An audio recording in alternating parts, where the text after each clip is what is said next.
주님 안에서 사랑하는 성도 여러분, 10월 6일 금요일 여러분들의 모든 길 가운데 주님과 동행하시는 축복이 있기를 소망합니다.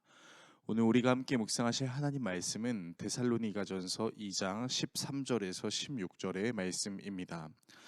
이러므로 우리가 하나님께 끊임없이 감사함은 너희가 우리에게 들은 바 하나님의 말씀을 받을 때 사람의 말로 받지 아니하고 하나님의 말씀으로 받음이니 진실로 그러하도다. 이 말씀이 또한 너희 믿는 자 가운데에서 역사하느니라. 형제들아, 너희가 그리스도 예수 안에서 유대에 있는 하나님의 교회들을 본받는 자 되었으니 그들이 유대인들에게 고난을 받음과 같이 너희도 너희 동족에게서 동일한 고난을 받았느니라. 유대인은 주 예수와 선지자들을 죽이고 우리를 쫓아내고 하나님을 기쁘시게 하지 아니하고 모든 사람에게 대적이 되어 우리가 이방인에게 말하여 구원받게 함을 그들이 금하여 자기 죄를 항상 채우매 노하심이 끝까지 그들에게 임하였느니라. 아멘. 오늘 본문의 말씀을 보게 되면 자칫 목회자들을 교만하게 만들 수도 있을 것 같은 말씀이 있습니다. 바로 13절의 말씀인데, 바울이 데살로니가 교회 성도들에게 편지할 때 데살로니가 교회 성도들이 바울과 동역자들이 전한 말씀을 하나님의 말씀으로 받았다라는 내용이 기록되어 있습니다.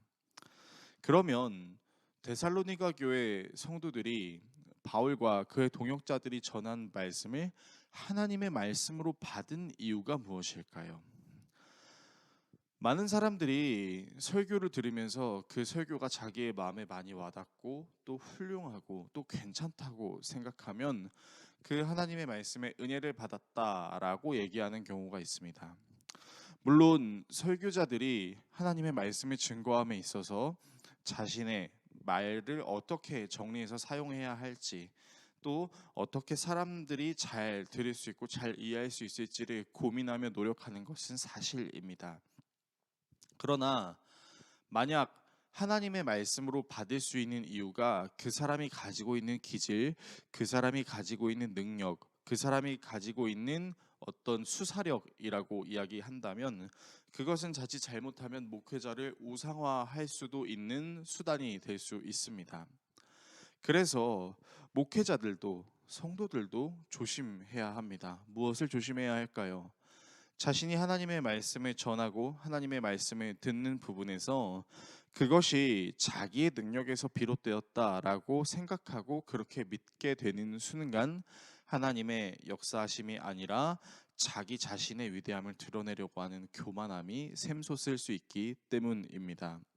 오늘 본문 13절의 말씀을 보시면 데살로니가 교회 성도들이 그 교역자들이 전하는 말씀을 하나님의 말씀으로 받을 수 있었던 이유가 분명히 나와 있는데 13절의 말씀을 다시 한번 읽겠습니다. 이러므로 우리가 하나님께 끊임없이 감사함은 너희가 우리에게 들은 바 하나님의 말씀을 받을 때 사람의 말로 받지 아니하고 하나님의 말씀으로 받음이니 진실로 그러하도다. 이 말씀이 또한 너희 믿는 자 가운데서 역사하느니라. 저는 오늘 이 13절의 말씀에서 후반부에 있는 내용을 여러분과 좀 집중하고 싶습니다. 하나님의 말씀이 믿는 자 가운데서 역사한다라는 것. 이것은 다시 말해 쉽게 번역을 해드리자면 하나님의 말씀이 살아 있어서 그 살아있는 말씀이 각 사람에게 역사한다라는 것입니다. 물론 하나님께서는 사람을 통해 역사하시는 경우도 있습니다.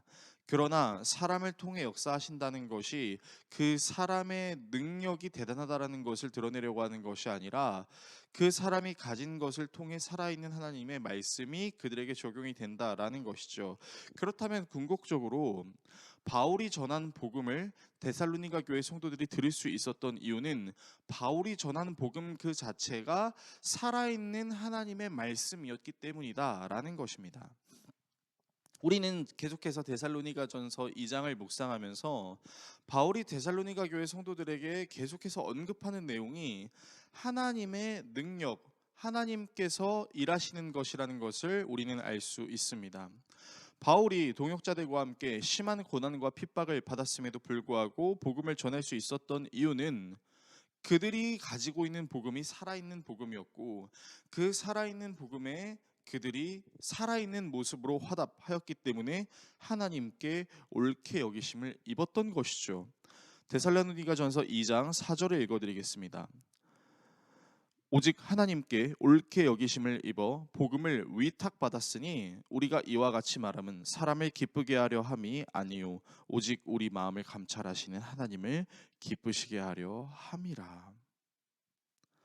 그러니까 바울과 동역자들이 애를 쓸 수 있었던 이유는 그들의 마음을 감찰하시는 하나님이 계시다는 것을 믿고 있었고 그들이 전한 복음이 정말로 살아있는 하나님의 말씀이어서 하나님께서 옳다고 여기셨기 때문인 것입니다. 그렇기 때문에 살아있는 하나님의 말씀을 가진 자들은 살아있는 하나님의 말씀에 반응할 수밖에 없고 살아있는 하나님의 말씀의 능력을 드러낼 수밖에 없게 되는 것이죠. 결국 이러한 원리가 바울과 동역자들로 하여금 데살로니가 교회 성도들이 복음을 믿을 수 있도록 역사할 수 있었던 이유라는 것입니다. 그리고 하나님의 말씀은 단순히 우리를 잘되게 하는 것이 아닙니다. 오히려 하나님의 말씀을 듣는 자는 넓은 문으로 들어가는 것이 아니라 좁은 문으로 들어가는 것이죠.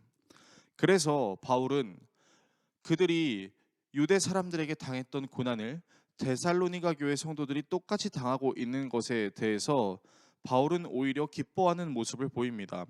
오늘 본문 14절과 15절을 읽도록 하겠습니다.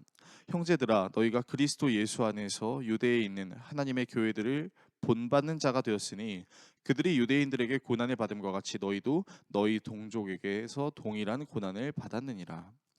유대인은 주 예수와 선지자들을 죽이고 우리를 쫓아내고 하나님을 기쁘시게 하지 아니하고 모든 사람에게 대적이 되어.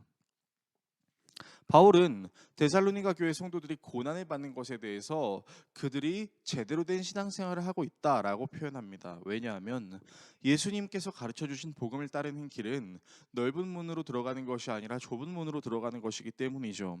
마태복음 7장 13절에서 14절은 이렇게 이야기합니다. 좁은 문으로 들어가라. 멸망으로 인도하는 문은 크고 그 길이 넓어 그리로 들어가는 자가 많고 생명으로 인도하는 문은 좁고 길이 협착하여 찾는 자가 적음이라.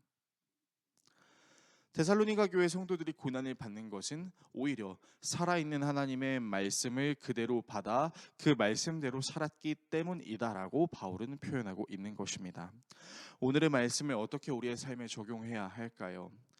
궁극적으로 설교자를 통해서든 또 믿음의 성도들의 모습을 통해서든 우리는 그들의 모습 때문에 변화되는 것이 아니라 그들 안에 살아 역사하시는 하나님의 말씀의 움직임을 보고 변화되는 것입니다.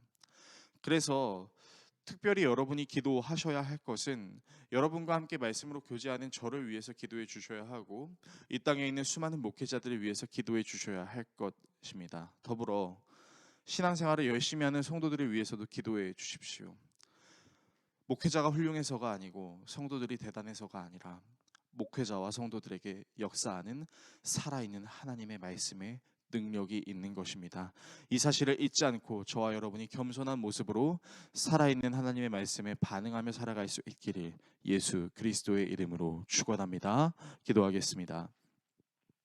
우리를 사랑하시는 하나님 아버지, 하나님의 말씀은 죽어 있는 것이 아니라 살아 움직이는 하나님의 말씀입니다. 그 살아 움직이는 하나님의 말씀이 날카로운 검과 같이 우리의 영과 골수를 찔러 쪼개고 변화시키고 그로 인해 하나님의 말씀이 살아있다는 것을 우리는 경험할 수 있습니다. 목회자와 성도 모두가 살아있는 하나님의 말씀에 반응하여 하나님의 말씀을 이 땅에 드러내며 살아갈 수 있도록 주님께서 함께하여 주십시오. 예수 그리스도의 이름으로 기도드립니다. 아멘.